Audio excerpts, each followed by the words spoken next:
appreciate. Now, you were, what I'll say about you, I had a mentor that would say, they'll never love you if they like you. And they liked me, but they And loved you. And I could tell that he when put I came into my class. So, minimal effort into making money and like a maximal effort into just sort of like going on hikes with me and talking about the world. And he had a martial arts background too. So we do a lot of like, you know, sparring as I got older. And he had been bullied a lot as a kid. He had his skull fractured twice before he was 12. And he was very much about having the warrior spirit. So when I'm trying to create a mnemonic device so people remember your website, but how do you? I feel like, I mean, the way I sort of imagined it was the first two words are kind of said normally, like little girls, big science, you know? Okay. And so the delightful part about this book is I can reference a lot of deep concepts in kind of this like flippant way where I'm sort of running past them while rhyming words, you know? So like demonstrating the dynamics of declination, Doppler shifts, and Drake's equation. Is Drake's equation about starting from the bottom? From the time they learn to talk, girls and women seek connection, versus on the other hand, boys and men seek status. Girls relate symmetrically as equals. Boys relate asymmetrically as rivals. Girls prefer interdependence and cooperation. Boys prefer independence and autonomy. Do you feel like you have a clear understanding of intersectionality? Because I've heard people use that a lot. And I think it's a nice word that to bring up when these conversations get stifled, because rather than saying like which system is right, you know, it's like, well, let's run an experiment. Let's try to like figure this out. Let's see, is a capitalist system or a communist system more effective at? I heard psychology described as knowledge of soul in a podcast I was recently listening to. How we're gonna get you, because you're more likely to comment on this, so we're gonna keep feeding you that. So I think the algorithm, whether intentionally or unintentionally, it is social media has given voice to people we used to sweep under the rug. There. And James Baldwin said, you know, when I was young, I felt that my trauma was unprecedented in human history. You know, it's just like without, and then I got older and I read. And through reading, I discovered that my trauma is what connected me to every single other person who has ever lived. So welcome to my show. I don't know if it's my show, what I'm calling it, but thanks for coming on and being willing to do an interview with me. It's kind of like blurs the line between an interview and a dialogue.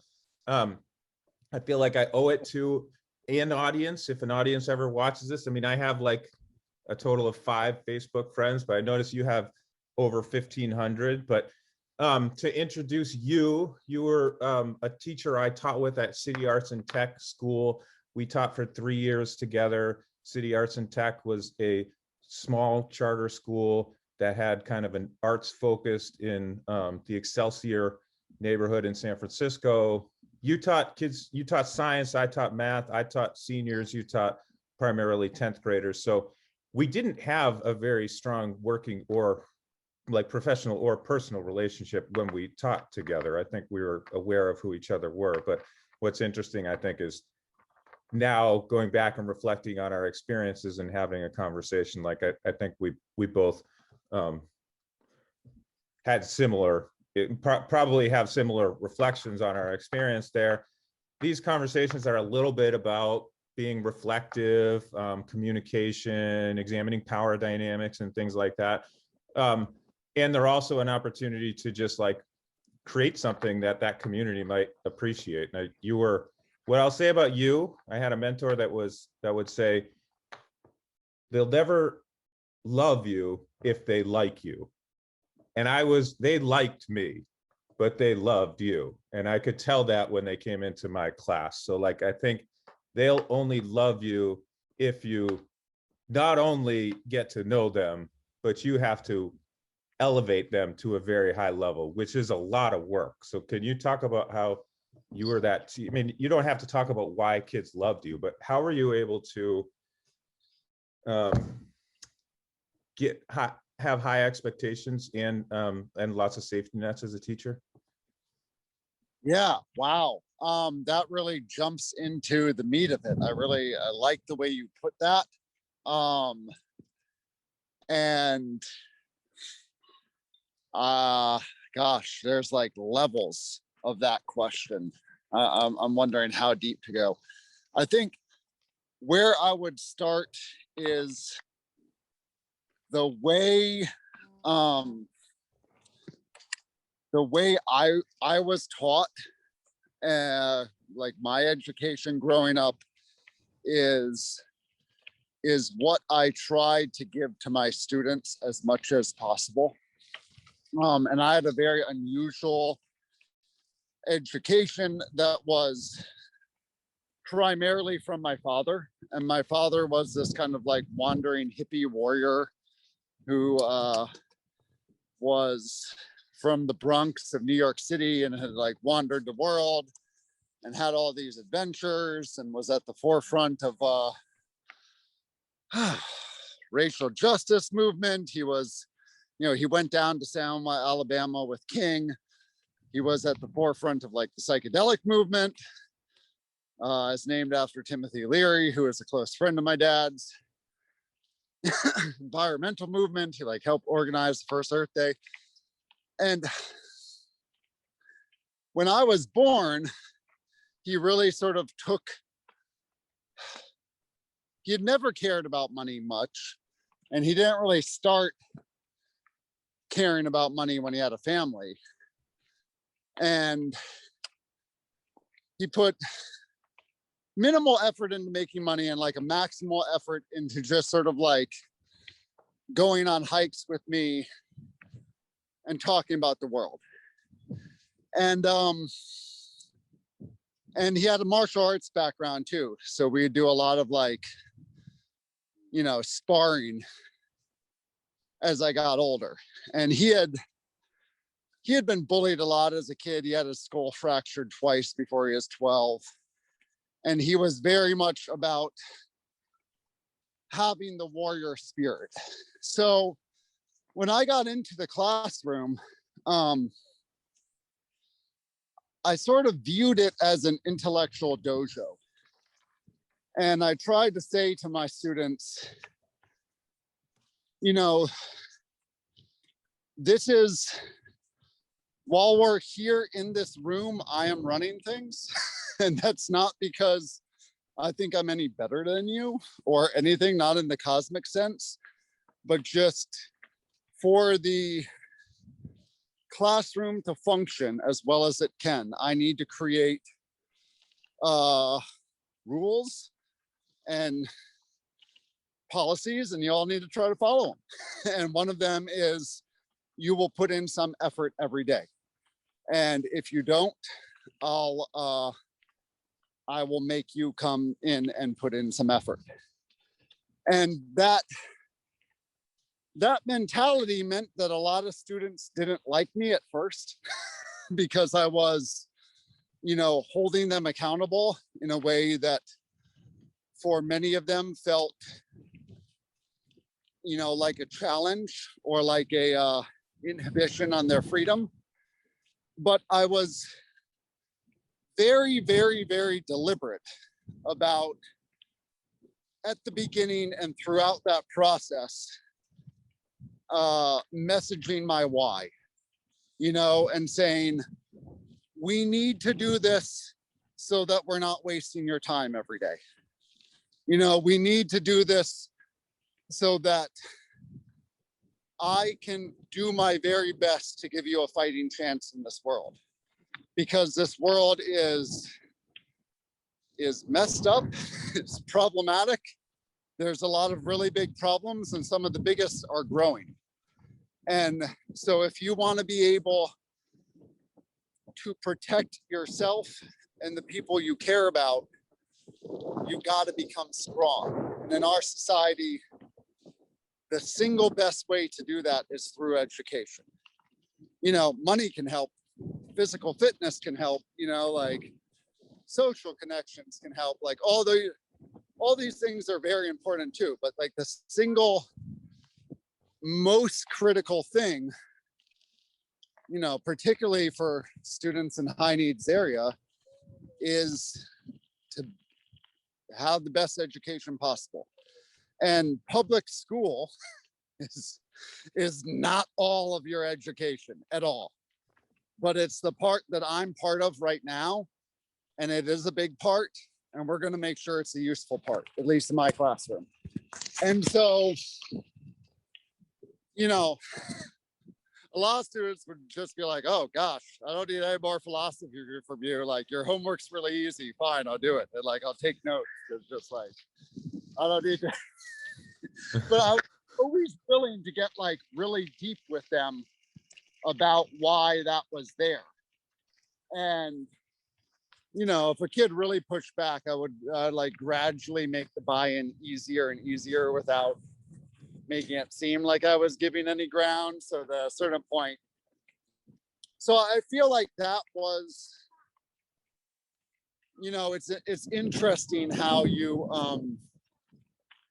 laid out the question with the distinction between, do students like you or do they love you? You know, and I have a past of really wanting people to like me. And I realized I had to sort of let that go to become a good teacher for myself, like just the way I interface with the profession. But it yielded some really good results. I don't know, for me. Yeah, so that's, I had Norman David Lopez. I don't know if you ever taught him. Yep. He called me up a few days ago, and we hadn't talked in 3 years. And he was like, I'm in my last semester of college at SF State, and I just got accepted into a teacher training program.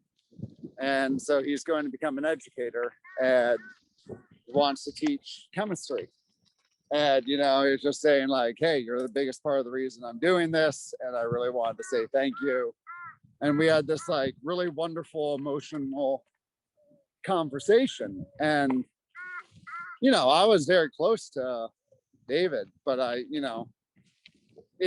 I've had those kind of connections with students, you know, at CAT and Metro more than anywhere else, that are still strong, you know, 4 years later.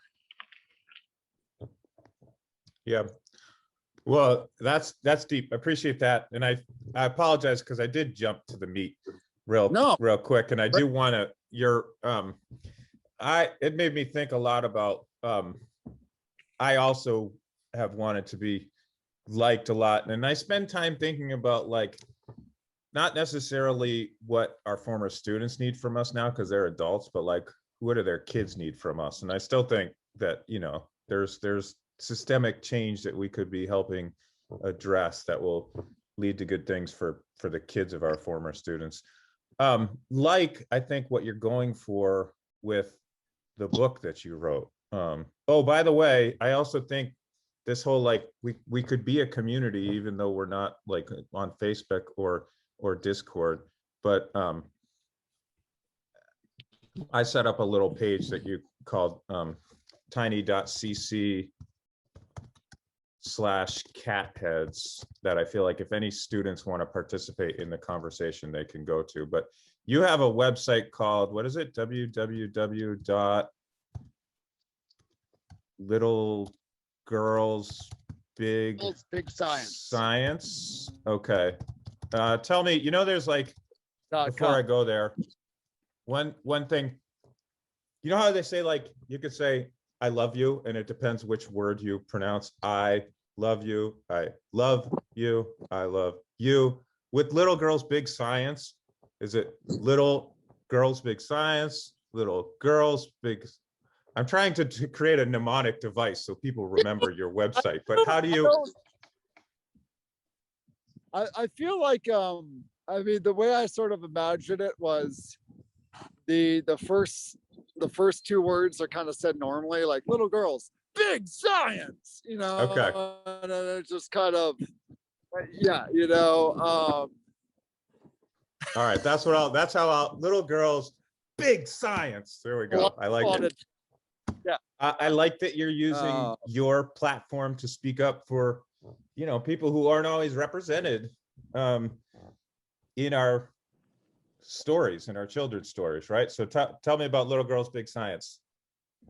So the sort of, you know, personal creative origin of this is it's the first book in the series, Astrid the Astronaut, is for my daughter.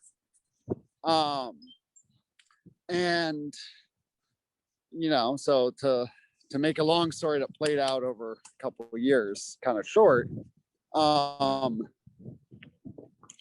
mom and I have a close connection about it's a 4-year right, and or I would tell her stories and she would write them down for me and illustrate them, and that was like our bonding thing. And my mom is an artist. She's been an artist my whole life, and there are, you know, financial struggles that go along with that.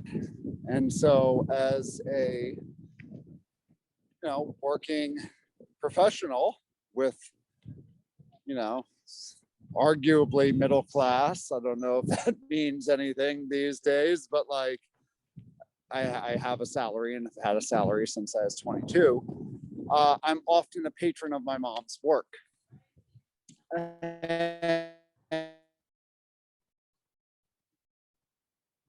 You're breaking up a little bit on me. Let's see if it's better. I'm gonna. Was born, we would make a book called Orion the Lion. So we made an Orion the Lion book. You know, my mom did these cool illustrations and from there. And then when my daughter was born, I felt, you know, that's only fair. I did one for my son. But I could with Astrid have worked, but I didn't feel like she would like that when she got older. You know, I don't know, maybe she would have. But so I was playing around with different titles, and Astrid the Astronaut seemed like a natural fit. I was like, well, that sounds like it should be a ABC book about space. And at this stage, when I started working on this 2 years ago, I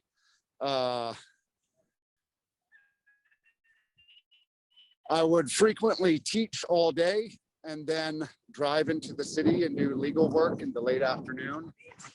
And into the evening. And so there's a lot of times sitting in traffic, and I would just kind of start rhyming to myself. It's a habit that I've done since high school. Uh-huh. And so I set the goal of making a rhyming my way through the alphabet about space. So, you know, the opening few pages are A, B, C, D, E. It's Astrid the Astronaut, acrobats above asteroids, attired in an ascot, bounces by blaster shots, binary stars, black holes, and whatnot. And so I'm kind of like saying a bunch of space words, but doing the alphabet.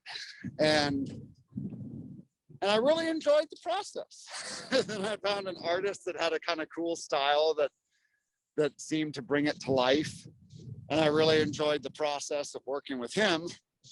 And so I thought, hell, I should do a series of these.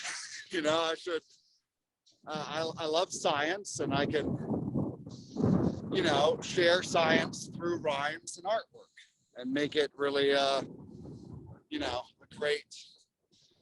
great way to connect with people and, make learning fun. And the cool part about it is because I go deep into like classes and concepts. In class, I'll go deep into concepts. And sometimes I feel students have a hard time keeping up if I go too deep. But they can go much deeper themselves if they ask questions and I'm answering them.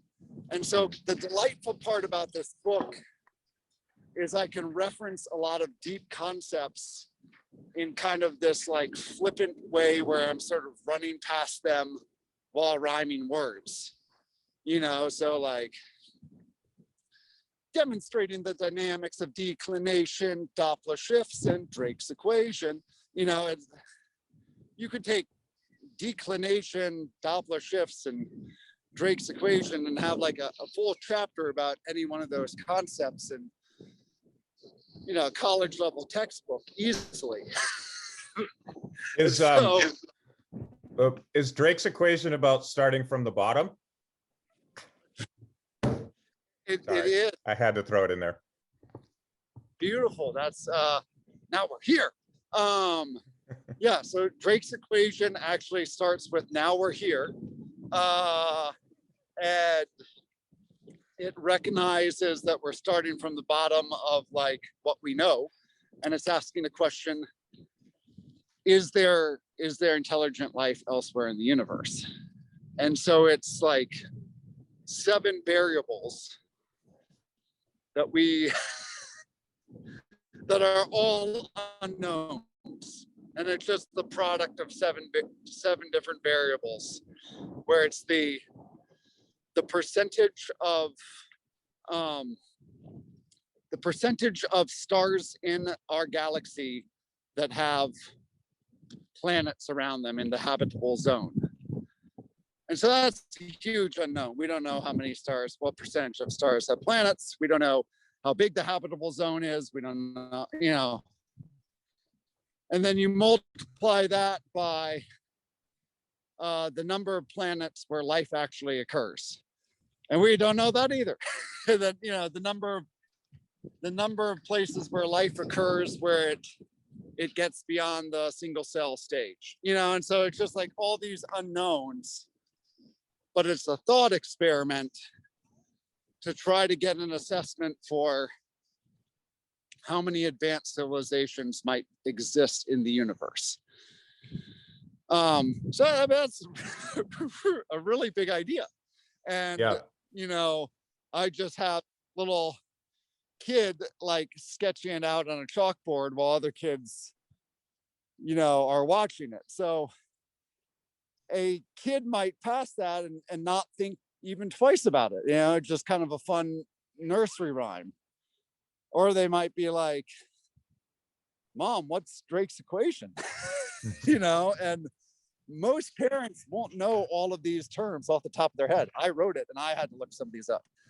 So I put a glossary in the back that kind of, defines each of these terms, and it's a jumping off point for further study if anyone wants. Okay, cool. Did my camera blink out? My wife is calling. Let me take this for a second and just tell her. Okay, we've resumed. Thanks for handling that. I do think this is an example of the ways our world has changed a lot in the last year. We're able to communicate, in my opinion, in ways that we couldn't a year ago, and we're only starting to recognize that. And this whole series is a little bit of like, oh, okay, if we get ahead of the opportunities, who knows what we could do. I'm curious to take the conversation in a little bit of a different direction. I mean, I think your book is dope, and I really like that you're writing girls books, writing stories for girls and teaching science.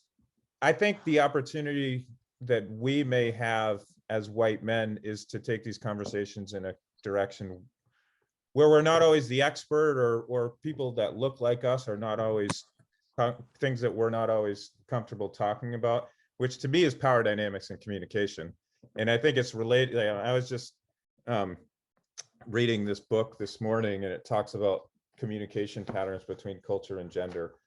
And I'll read some of these. This is from 1995, and it says, from the time they learn to talk, girls and women seek connection, versus, on the other hand, boys and men seek status.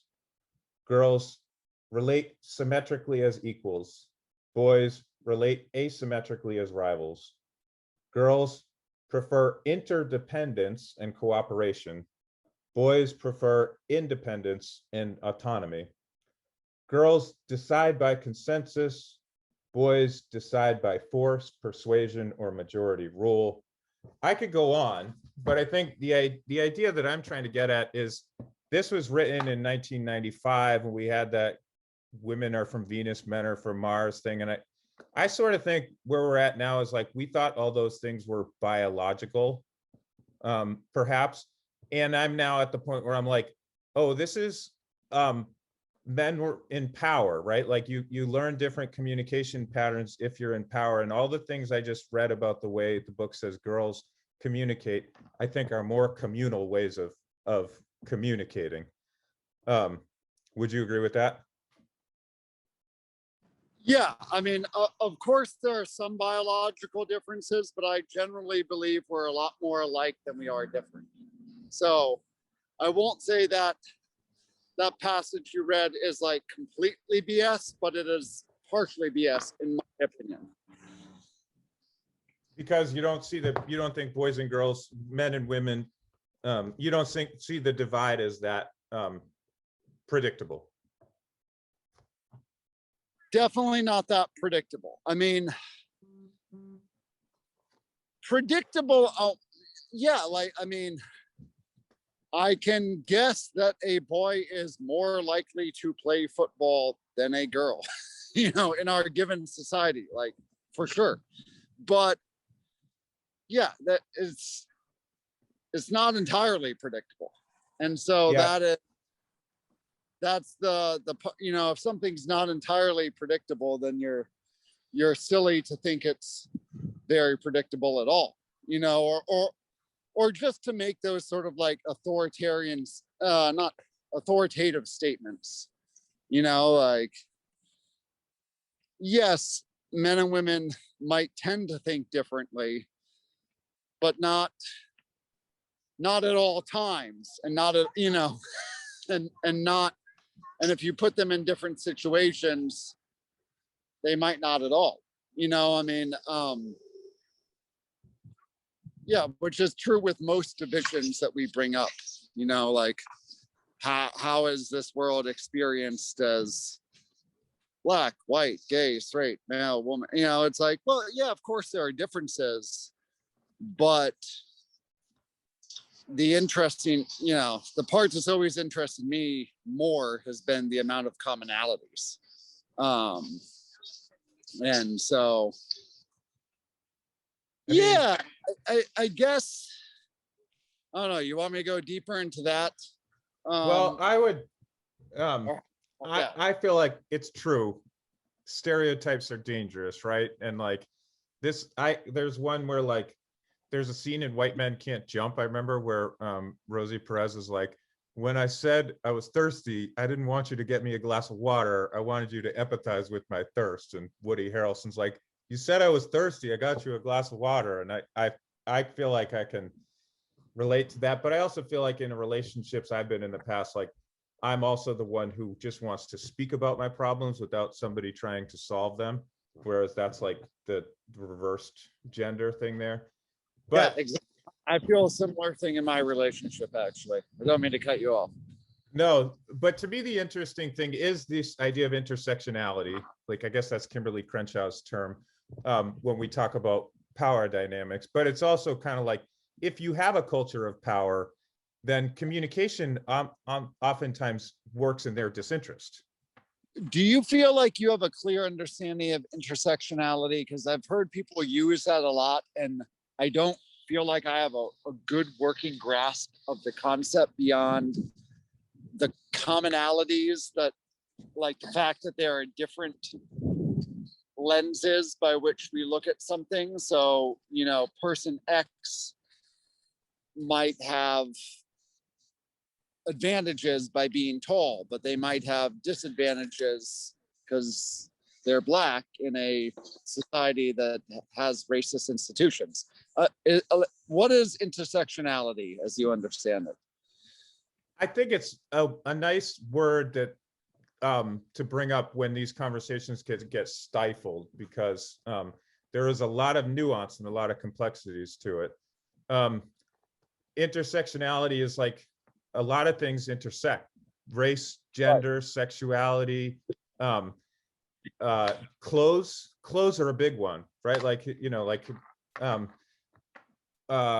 Will Smith and Carlton Banks are different in The Fresh Prince of Bel-Air, right? Like a Black person whose parents are college educated is going to have a different, fundamentally different identity than a Black person who grows up in poverty. But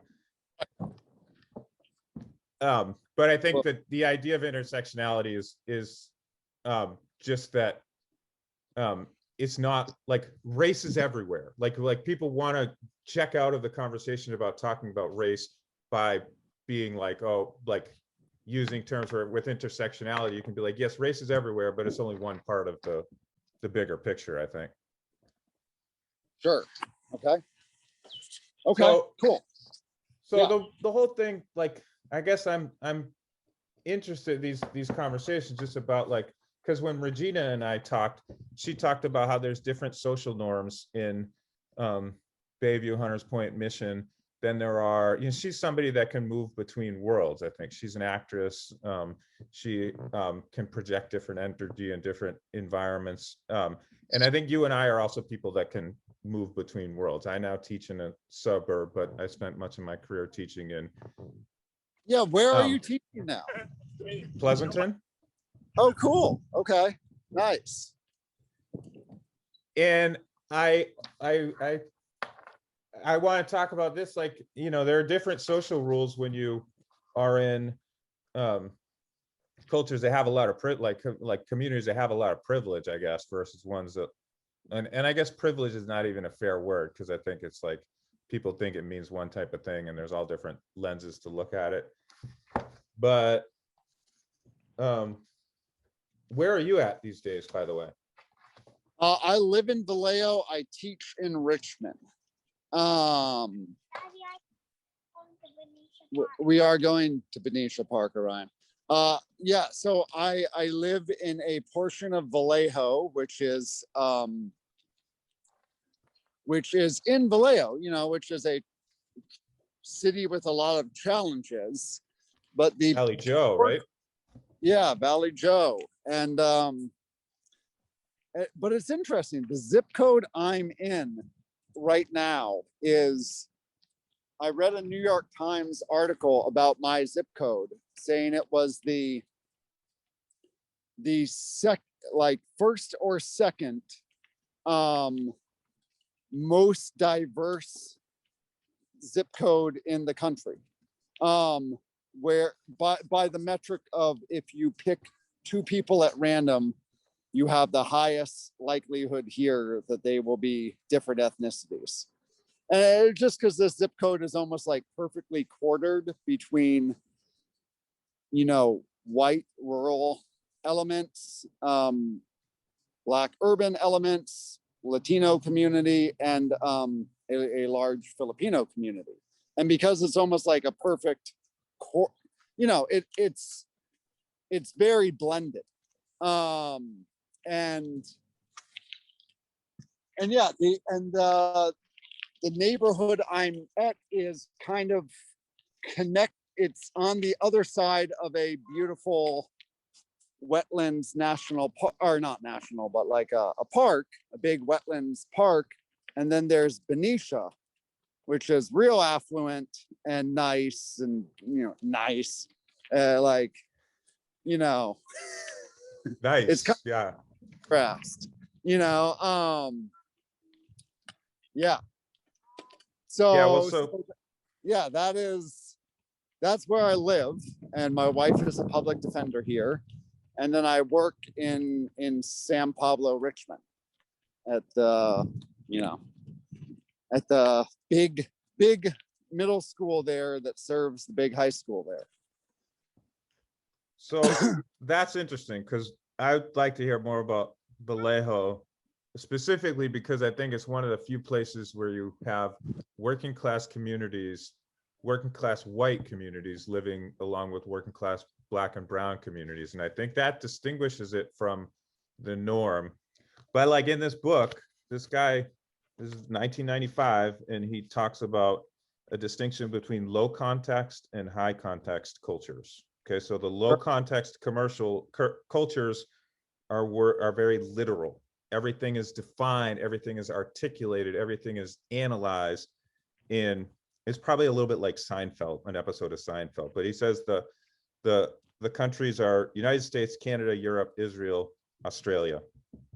And then in the high context cultures, Orient, Arab world, Africa are examples where interaction is an indirect one, in which meaning is carried less by the literal meaning of the words and more by contextual clues such as place, time, situation, and the relationship between the speakers.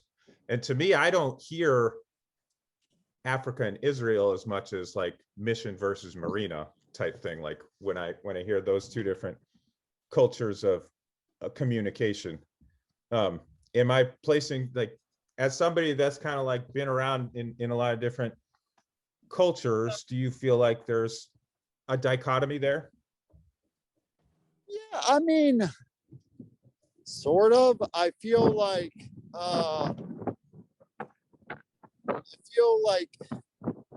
human beings human beings are an interesting creature because we really need each other, you know, and there's lots of community minded creatures, but we also have this capacity to be ruthless and solitary, but we really need each other. So there's this like dichotomy inherent in our species. And so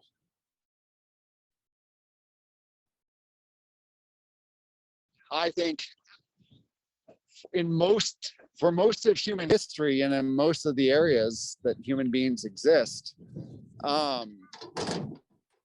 we've relied a lot on, you know, oral history, our community norms, and like the traditions of our culture, you know, whether that's how you worship or how you pour tea or whatever.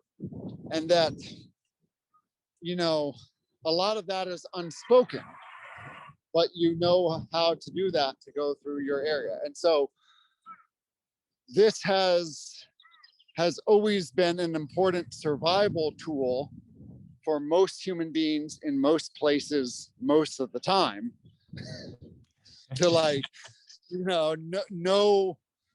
know your society and kind of like follow certain customs of your society, which might be hard to articulate.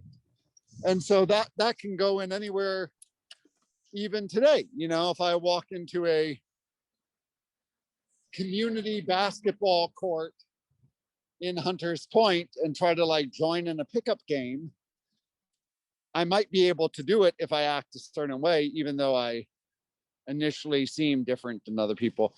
But there are certain ways I could behave where I definitely wouldn't be accepted, you know, and like I would have a hard time articulating like every nuance of that, but you probably know what I'm talking about, you know, like just there's a way you can yourself, and someone who wasn't from there, someone who like grew up in rural Kentucky or whatever, you know, probably wouldn't have a clue. Or maybe they would, you know, if they like had visited or been, you know, whatever. a lot of, and I think the kind of, rather than labeling it by countries, I would just say, you know, there has been this rather strange experiment going on that's sort of centered in Europe with the Enlightenment and the revolution of individual rights and all this stuff, which has been quite seductive and quite powerful at reshaping the world once it got its legs under it. That preaches a very high degree of individuality, you know, and that an individual can be whatever they want, and they can own whatever they want, and they can do whatever they want if they have the merit, if they put in the work, if they have the talent. And you know, this idea originally was like, yes, if you're a white male and own land, you can do whatever you want, you know.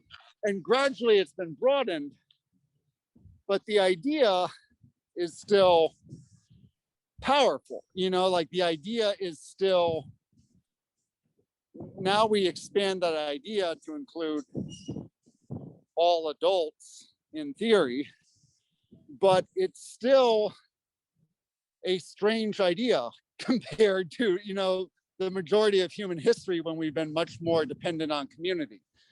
And I think that idea of individualism requires things to be written down, and, you know, would prefer a contract with specified terms than a wealth of community knowledge, if that makes sense.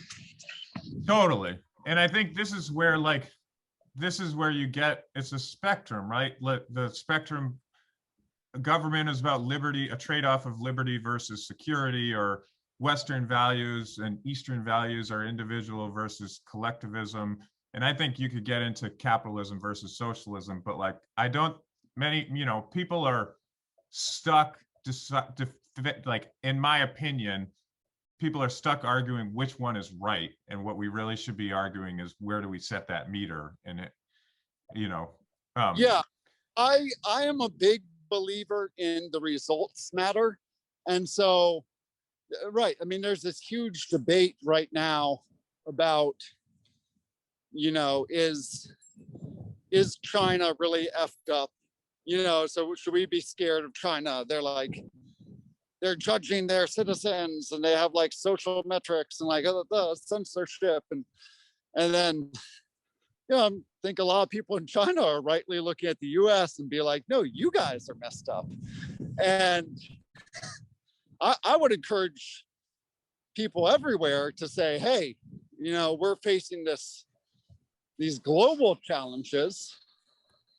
You know, the number one in my mind being, you know, the existential threat of catastrophic climate change, you know, like collapse of our foundations of our global society because of the changing climate. And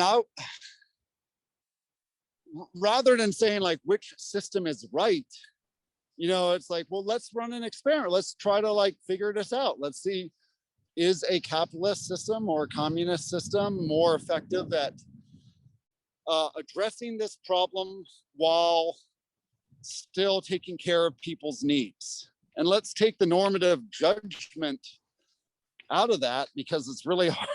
It's really hard to like assess the results of any experiment if you have a philosophical commitment to the outcome being in a certain way, you know? Yeah.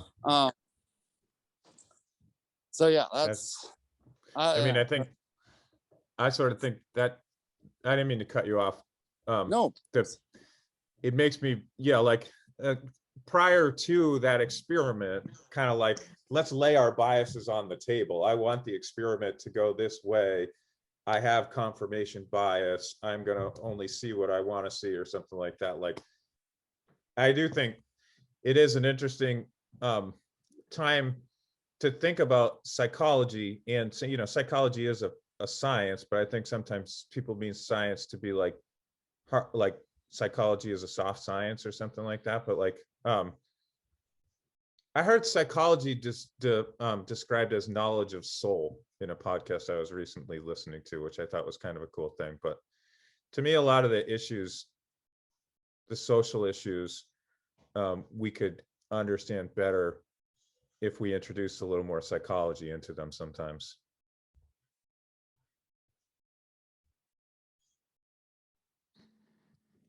It's interesting because like in,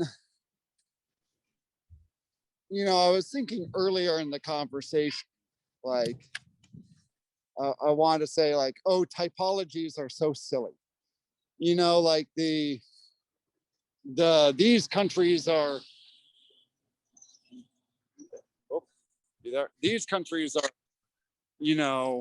um, well, I forget what the typology you just said. They are community oriented, or I think no? all the lists, I mean, and this is written in the 90s too, like they're very, to me, when I read them, all the forms of communication that are preferable for having a healthy community are the ones they ascribe to girls and women. And all the ones that I think are sort of ego driven are boys and men. But, and I don't think it's fair, like we've come a long way since the 90s. And I think a lot of these things may have kind of reversed, but it was still interesting for me to read and look at and think of through the lens of which of those form of communications gains individuals power and which form of those communications ensures healthy communities. Right. Okay. So, I mean, my sort of initial thing was, I think, I am frequently dismissive of typologies, saying like, oh, everything is either phlegmatic or, like, and they appear a lot in psychology, in anthropology, and in all these different quote unquote soft sciences.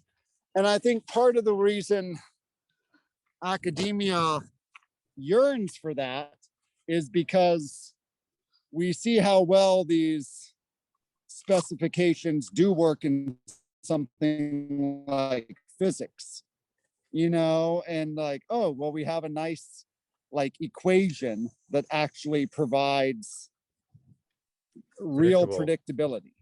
And Yeah. and can we simulate that in the more qualitative sciences of human study? And there are mixed results. Like sometimes we can do that a lot better than other times, and other times I think people are just like making up typologies so they can get published and organize their paper. What's up, baby? Thank you. We're living at a time where we keep hearing how this is the most divided the country has ever been, and you have to be careful of, are they fanning the fire and like making us feel more divided, or are they giving us tools to reconnect, right? Yeah, I just read a biography on Ulysses S. Grant, and I would argue that when we were actively shooting each other in large military campaigns, that felt more divided to me.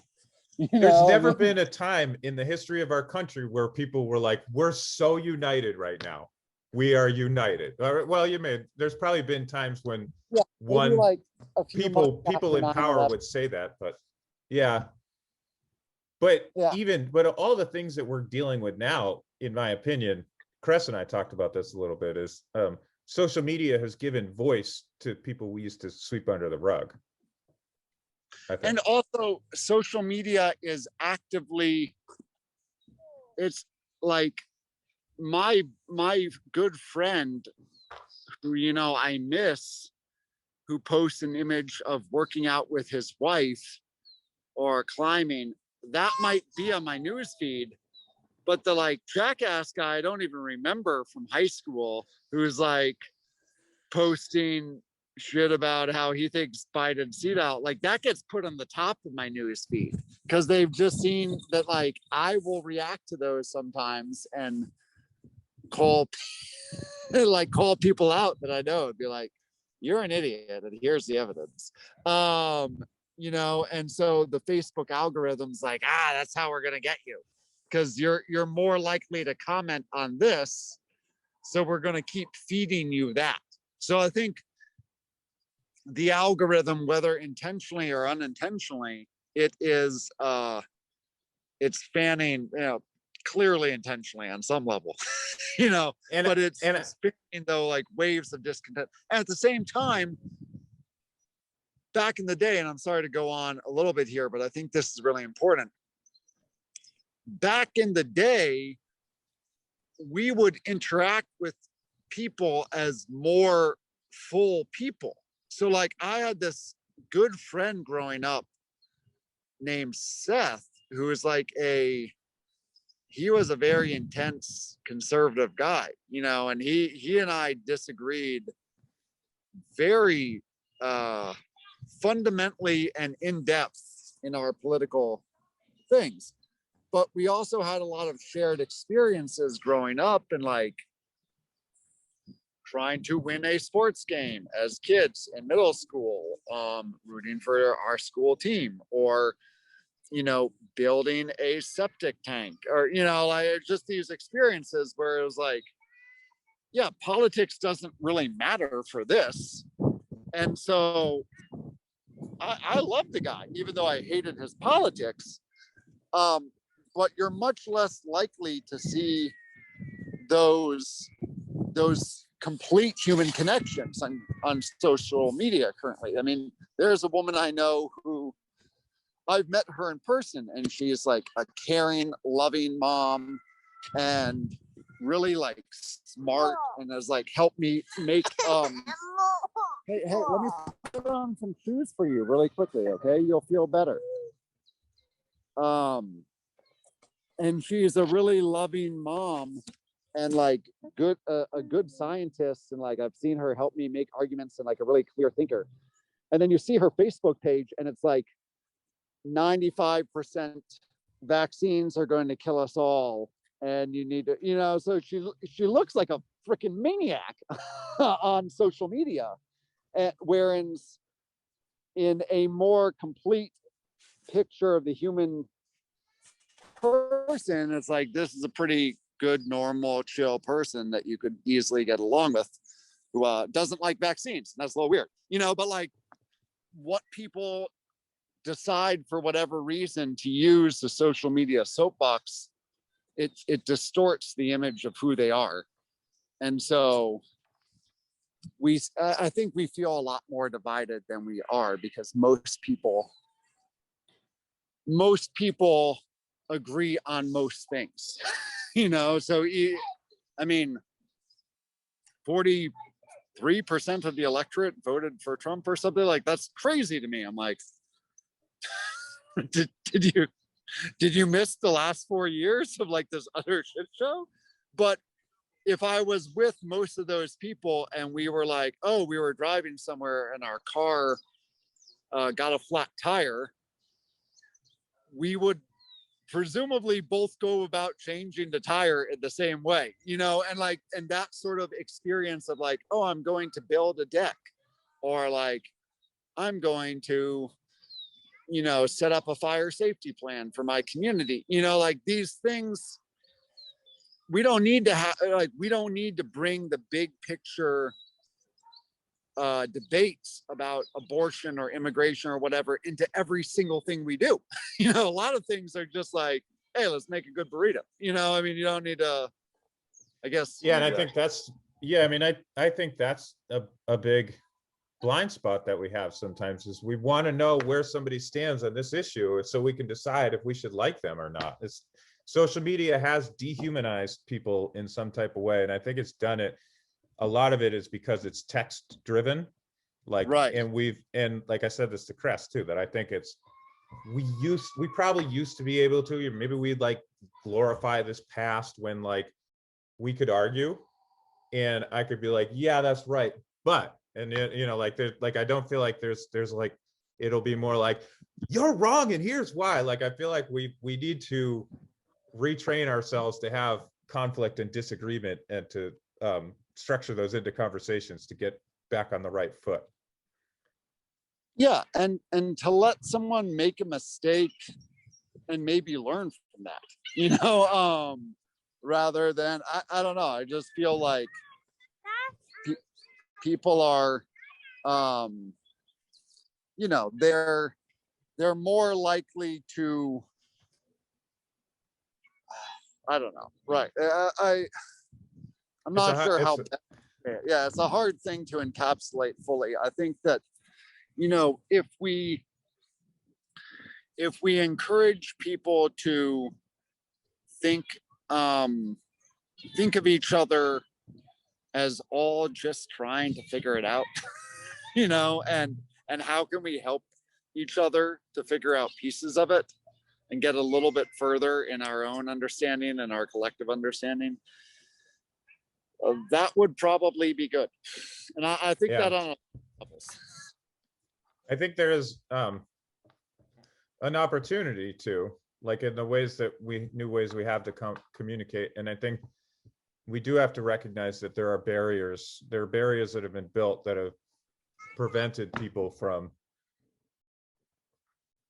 communicating. I see your lips moving, but I don't hear anything. Yeah, I'm just telling my kid I'll be right there. And that's where I like to say, they say every crisis is an opportunity. Like I kind of feel like there is an opportunity moving forward. Just even if just in our small community, we can talk about some of these issues. Yeah. Sorry, my daughter is demanding a little bit of attention right now. I'm gonna pause it. You want to go play there? Okay, go bring this to a. All right. So final words. Here's really the. I would say that if we're trying to. Hi. All right, so we're on pause now. I want to give you a chance to just kind of like give your moment of truth, final words of wisdom to the audience. I just want to say that it speaks to a little bit of who you are and why you deserve a voice on this topic, that you're taking care of your kids, you're out for a walk, you're talking about things that you know very well. And also we're talking about things that there are no right answer to, that are a little bit like, I think that's the idea of vulnerability sometimes, is talking about these topics that we don't know the answer to. But what would you like to conclude with? Yeah, well, thanks. I appreciate the recognition there. I actually did like an 8-mile bike ride for most of the earlier part of this conversation, towing my kids behind me, and now we're at a park. So I think to sort of answer the two parts of that comment, I do a lot of things, teaching little girls big science, all these things. And that really comes from the way I interacted with my trauma when I was young. And I just I felt that I could escape it or come to terms with it through accomplishments.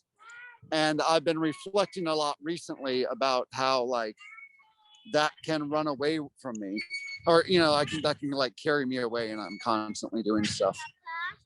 But the more collective thing is a James Baldwin quote, which I think really connects that personal thing to the larger piece, which felt very, very true for me, and was on the library wall at CAT. It was one of the quotes Nick and I had up there. And James Baldwin said, when I was young, I felt that my trauma was unprecedented in human history. It's just without. And then I got older and I read. And through reading, I discovered that my trauma is what connected me to every single other person who has ever lived. And I think there's something really deep there, because James Baldwin lived in a different era. He's Black, he is gay, he is, you know, like a different background for me, for sure. But that quote resonated with me in a way that seems one of the perfect distillations of truth. And I think it's because, you know, the human experience is we deal with suffering, we deal with hard times, and that might be very different based on, you know, when and where we're born, our privilege, all these things, but we all deal with suffering, loss, and trauma in some form. And that alone should give us patience with each other, you know, and a desire to not be too quick to judge, and to really try to figure out, like, what have other people gone through and how have they dealt with it, and what can we learn from each other. So there we go. That's deep. All right, I appreciate that. I think we can end on that. Hey, thanks so Tim. much. Okay, bye. All right, I just hit the record. I usually, when I start these things, I try to do a something like uncomfortable or awkward, or like a joke to like make myself comfortable and settle into my comfort zone, but I don't have one. I'm so excited to get to the meat of the conversation. You probably have something. Regina told me you could do lion face and then lemon face. That's what actors do. Do you have?